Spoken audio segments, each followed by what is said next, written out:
Okay, so we're going to go over some 4-3-3 tactics. You're getting an exclusive peek of the tactics, and I want you to help me test this out before I release this on my main channel.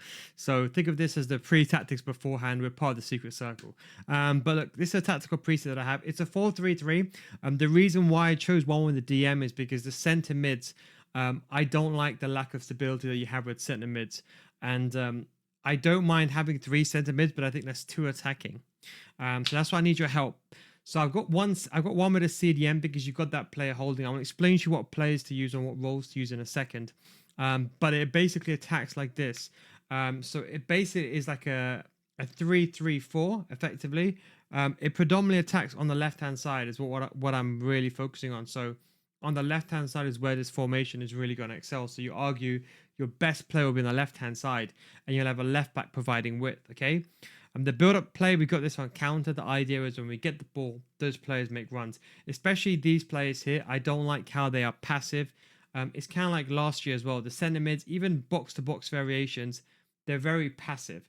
So I don't really like that. The defensive approach, I've gone with 60. Now, I'm probably going to use this 65 as well. So I want you to test too, if you do have time, right? I want you to test both 60. The reason why 60 is because when you go to 61 and above, the players don't track runs as much, but I want to be higher up the pitch. So I would ask if you could select 60 first, see how it goes. Now, I've tried this. Of course, for my level, I'm more than good enough to defend this way. How do I say that without sounding arrogant? It's hard, right? But for the average player, I think they may struggle. I think a lot of people are using centre backs still with 75 sprint speed. They're not listening by having pacier centre backs. And just for that case, I want to put it out to 60 because the average person is not really using, the average person still thinks an 89 rated centre back who's got 89 defending but 72 sprint speed is still very good over someone who's got 80 sprint speed, 81 defense awareness. The pace equals recovery. Of course, the higher level you are, the lower pace you can get away with, but that's why I'm thinking about doing it at 60 because you see the thing is when you go 65, the players, they don't track the runs. You go into high territory. The players, they don't track the runs as much. So we go on a 60. So player roles, very, very important. So defensively, we play in a system. That is why I've gone with a 4-3-3 as well with the CDM is because out of possession, at least you have one player. A lot of people are struggling this year defensively, and I think the use case of that is center mid sit a bit too high. The gap is too much between the midfield line and the defensive line. You can't alter the width at all. So I think that's a big problem. So that's why we kept the depth conservative, but enough to be aggressive without opening such a wide gap, and also having a CDM in position to hold that situation. So let's go over the position. So we got the right back. It can be the right back or the left back. We've got the fullback on defend. So that way, when we are in possession, we're at least got a back three. At least I've got a back three. So if we do get counter-attacked, we have one player at the back. And then we have Van de Ven as a defend. Both of them have to be defend. No stopper, no ball playing centre back. Has to be defend, okay? For both of these. The goalkeeper is irrelevant. You can do sweeper keeper, whatever you want to do. That's not that important. The left back has to be an attacking wing back, okay? And they have to be on attack. So ideally, I'd want someone who's got an attacking wing back plus play style. To find this very, very quickly, you just go here on Footbin. And listen, if you haven't got the player, it's not the end of the world. But if you are going to test this, I would. So you just go here to attacking wingback. And for example, you can see you've got the left back attacking wingback. You can use on either side. It doesn't matter. And you got a lot of players. If you want someone that's cheap, now you can see that this is only the plus one. If you want someone that's cheap, Lawrence or Frimpong is probably a bit too expensive. Nuno Mendes is actually not bad as a price, but like a Molina would be a good cheap card. Molina would be a perfect example of someone you want to try. Or Kadioglu, he's actually a very good card as well. Play left back and right back. So that's the cards I want you to use if you're going to be testing that out. So this is very, very important in regards to that. Then we're going to go over to the CDM. CDM, ideally someone with a holding plus.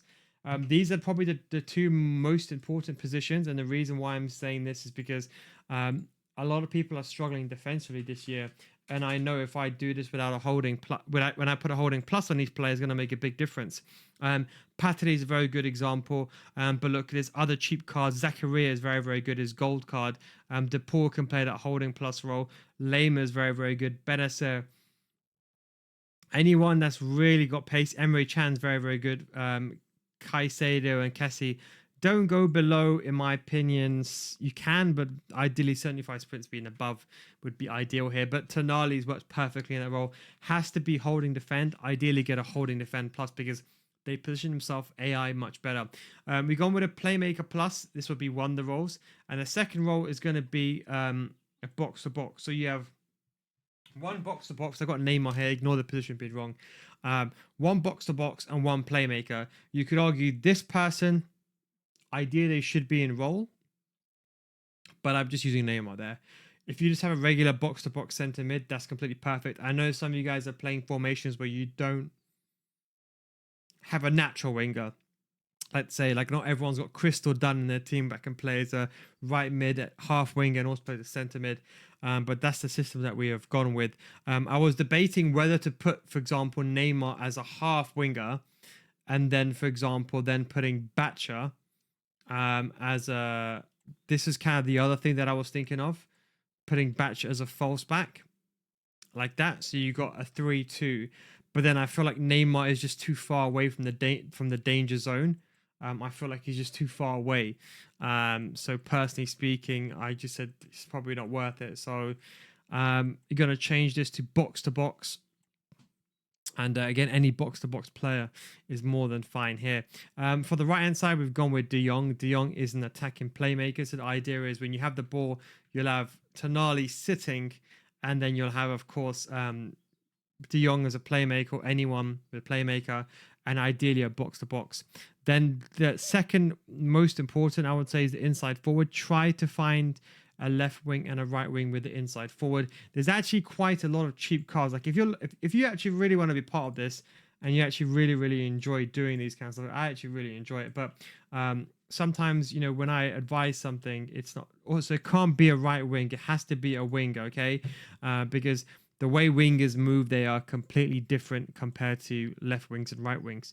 But look, you can get, for example, Hemp. Dabini is a good card. Pedro Jokeres is a good card. Jota. Anyone that's got pace, Sane, Nico Williams, Coman, they're a bit on the pricey side. Alba, she's actually a very good card. Don't forget about her. She's actually an exceptionally good card.